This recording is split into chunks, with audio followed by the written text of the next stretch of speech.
Assalamualaikum warahmatullahi wabarakatuh. Nama saya Dian Puspitasari dengan NPM 20130416005. Izin memperkenalkan diri, nama saya Elisa Fitri dengan NPM 20130411019. Perkenalkan, nama saya Muhammad Girizak, NPM 20530411003. Izin memperkenalkan diri, nama saya Imabel Octaviana dengan NPM 20130411003. Nama saya Julia Putri Nabila dengan NPM 20530411005. Saya akan menjelaskan tentang pengertian model pembelajaran. Model pembelajaran menurut Zaini yaitu pedoman berupa program atau petunjuk strategi mengajar yang dirancang untuk mencapai suatu tujuan pembelajaran. Pedoman itu memuat tanggung jawab guru dalam merencanakan, melaksanakan, dan mengevaluasi kegiatan pembelajaran. Salah satu tujuan dari penggunaan model pembelajaran adalah untuk meningkatkan kemampuan siswa selama belajar.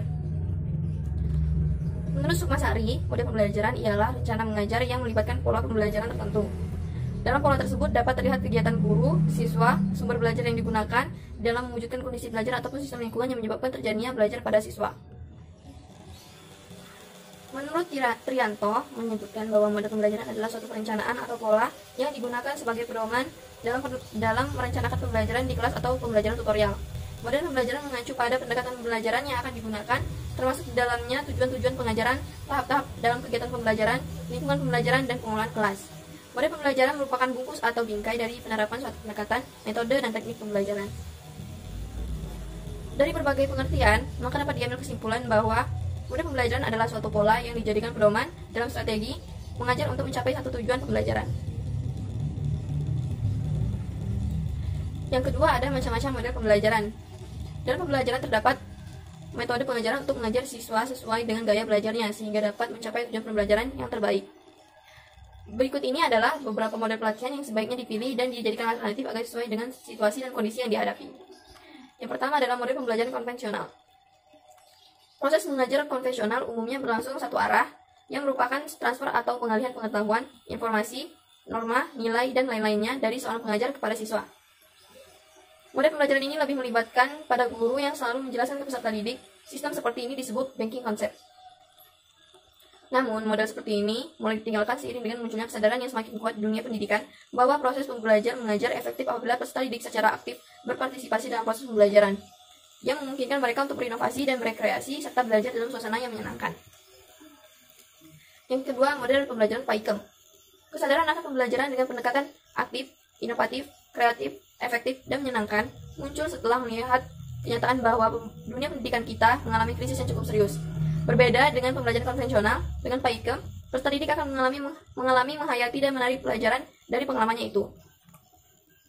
Pada gilirannya, hasil belajar akan merupakan bagian dari diri perasaan, pemikiran, dan pengalamannya. Hasil belajar kemudian akan dikondisikan lebih kreatif. Kesadaran baru ini dianggap lebih manusiawi karena tidak lagi melihat siswa sebagai gelas kosong atau kertas putih. Pembelajaran aktif dimaksudkan untuk mengoptimalkan penggunaan semua potensi yang dimiliki oleh anak didik dengan melibatkan mereka secara aktif dalam proses pembelajaran sehingga mereka dapat mencapai hasil belajar yang memuaskan sesuai dengan karakteristik pribadi yang mereka miliki. Di samping itu juga, pembelajaran aktif juga dimaksudkan untuk menjaga perhatian anak didik agar tetap tertuju pada proses pembelajaran. Dengan demikian, belajar aktif adalah salah satu cara untuk meningkatkan informasi yang baru kemudian menyimpannya ke dalam otak. Model pembelajaran kooperatif atau cooperative learning. Yang pertama, kita harus ketahui dulu, model pembelajaran kooperatif itu apa sih? Nah, pembelajaran kooperatif itu adalah model pembelajaran yang dirancang untuk mengajarkan kemampuan akademik, sekaligus keterampilan sosial atau interpersonal. Nah, pembelajaran kooperatif disesuaikan oleh manusia, yang merupakan makhluk sosial, yang penuh ketergantungan dengan orang lain. Manusia memiliki tujuan tanggung jawab bersama, seperti waktu pembagian tugas dan lain-lain. Dengan hal itu, belajar berkelompok secara kooperatif dapat melatih peserta didik untuk saling berbagi, sharing pengetahuan, pengalaman, tugas, dan tanggung jawab. Nah, jadi contohnya pembelajaran kooperatif ini seperti pada aktivitas pembelajaran menggunakan cara berkelompok untuk bekerja sama, saling membantu antar kelompok, dan saling mencari jawaban yang ditanyakan, kemudian bekerja sama dalam menyusun makalah dan sebagainya di dalam kelompok tersebut. Lalu yang selanjutnya mengenai model pembelajaran berbasis masalah. Pembelajaran berbasis masalah merupakan salah satu metode dalam pembelajaran yang menggunakan masalah sebagai langkah awal dan mengumpulkan dan mengintegrasi pengetahuan baru. Menurut Punajis Setiosari, beliau mengatakan bahwa pembelajaran berbasis masalah ini adalah suatu metode untuk cara pembelajaran yang ditandai oleh adanya masalah nyata, real world problems, sebagai konteks bagi mahasiswa untuk belajar kritis dan keterampilan memecahkan masalah dan memperoleh pengetahuan. Nah, dalam model pembelajaran berbasis masalah ini, seperti dosen menyajikan kepada mahasiswa sebuah masalah, tetapi bukan kuliah atau tugas, sehingga mahasiswa menjadi lebih efektif belajar untuk menemukan dan menyelesaikan masalah tersebut. Dosen juga mempunyai peran untuk memberikan inspirasi agar potensi dan kemampuan mahasiswa dimaksimalkan. Pembelajaran berbasis masalah ini juga memiliki karakter sebagai berikut. Yang pertama, yaitu belajar diawali dengan masalah. Ya, yang kedua, masalah yang diberikan berhubungan dengan dunia nyata siswa. Nah, yang ketiga, yaitu mengordinasikan pelajaran seputar masalah. Nah, yang keempat, mahasiswa diberikan tanggung jawab yang besar untuk melakukan proses belajar secara mandiri. Nah, sedangkan yang kelima yaitu menggunakan kelompok kecil. Nah, yang ketujuh yaitu mahasiswa dituntut untuk mendemonstrasikan apa yang dipelajari. Nah, dari penjelasan yang tadi bahwa dalam pembelajaran berbasis masalah ini dimulai dengan adanya permasalahan terlebih dahulu. Masalah yang dijadikan pembelajaran dapat muncul dari mahasiswa atau dosen, sehingga mahasiswa dapat masalah yang dianggap menarik untuk dijadikan pembelajaran. Lalu yang selanjutnya yaitu pembelajaran konseptual atau conceptual and learning. Pembelajaran konseptual adalah pembelajaran yang dimulai dengan sajian atau tanya jawab lisan, atau yang dimaksud dengan ramah, terbuka, negosiasi, yang terkait dengan dunia nyata kehidupan siswa, atau daily life modeling, sehingga akan terasa manfaat dari materi yang akan disajikan. Motivasi belajar muncul, dunia pikiran siswa menjadi konkret, dan suasana menjadi kondusif, nyaman, dan menyenangkan. Lalu, prinsip pembelajaran konseptual adalah aktivitas siswa. Siswa melakukan dan mengalami, tidak hanya menonton, mencatat, dan pengembangan kemampuan sosialisasi. Kemudian ada 7 indikator pembelajaran konseptual sehingga bisa dibedakan dengan model lainnya, yaitu yang pertama modeling, yang kedua questioning, yang ketiga yaitu learning community, yang keempat yaitu inquiry constitutivist. Terus yang keenam yaitu reflection, sedangkan yang ketujuh yaitu authentic assessment. Kemudian materi yang terakhir yang akan saya sampaikan yaitu model pembelajaran langsung. Menurut Gillen dalam Dignas, pembelajaran langsung atau direct instruction ini merujuk pada berbagai teknik pembelajaran ekspositoris atau pemindahan pengetahuan dari guru kepada murid secara langsung. Misalnya melalui ceramah, demonstrasi, dan tanya jawab yang melibatkan seluruh kelas, bukan hanya kepada individual sendiri. Di pendekatan dalam model pembelajaran ini berpusat pada guru. Dalam hal ini guru menyampaikan materi pembelajaran di depan siswa-siswinya. Guru juga berperan sebagai penyampai informasi. Dalam melakukan tugasnya, guru dapat menggunakan berbagai media informasi yang disampaikan dengan strategis, direktif, dan dapat berupa pengetahuan prosedural atau pengetahuan tentang bagaimana melaksanakan sesuatu. Sedangkan pengetahuan deklaratif yaitu pengetahuan tentang suatu dapat berupa fakta, konsep, prinsip, kemudian generalisasi. Terima kasih. Model pembelajaran bahasa dan sastra Indonesia yang ideal. 1. Konsep. Suatu ide atau gagasan atau suatu pengertian yang umum, misalnya sumber kekayaan alam yang dapat diperbarui. 2. Prinsip suatu kebenaran dasar sebagai titik tolak untuk berpikir atau merupakan suatu petunjuk untuk berbuat atau melaksanakan sesuatu. 3. Fakta. Sesuatu yang telah terjadi atau yang telah dikerjakan atau dialami. 4. Proses. Proses adalah serangkaian perubahan, gerakan-gerakan perkembangan. Suatu proses dapat terjadi secara sadar atau tidak disadari. 5. Suatu pola, ukuran atau merupakan suatu tipe atau model. 6. Keterampilan. Kemampuan berbuat sesuatu dengan baik. Berbuat dapat berarti secara jasmania, dalam kurung menulis, berbicara, dan sebagainya, dan rohaniah, dalam kurung membedakan, menganalisis, dan sebagainya. Selanjutnya, macam-macam model pembelajaran bahasa. Model pembelajaran bahasa ada 2 macam, yaitu pertama, model pembelajaran membaca. Yang kedua, model pembelajaran menulis. Yang pertama, model pembelajaran membaca. Ada pendekatan proses, strategi anticipation with, dan strategi DRTA atau direct reading taking activity. Adapun pendekatan proses. Adapun proses membaca meliputi persiapan untuk membaca, merespon, mengeksplorasi teks, dan memperluas interpretasi. Yang kedua, strategi anticipation with, yaitu berguna untuk meningkatkan kemampuan berpikir kritis dan mempersiapkan siswa untuk membaca dengan meminta mereka untuk bereaksi terhadap serangkaian pernyataan yang berkaitan dengan isi materi bacaan. Yang ketiga, strategi DRTA. DRTA adalah strategi yang memandu siswa melalui membaca prediksi, membaca ulang, dan mengkonfirmasikan atau menyesuaikan kembali prediksi. Strategi KWLA atau What I Already Know, What I Want to Know, What I Learned, and the Effect of the Study dikembangkan oleh Carr and Eagle tahun 1987 dan Mendenfeld tahun 1994.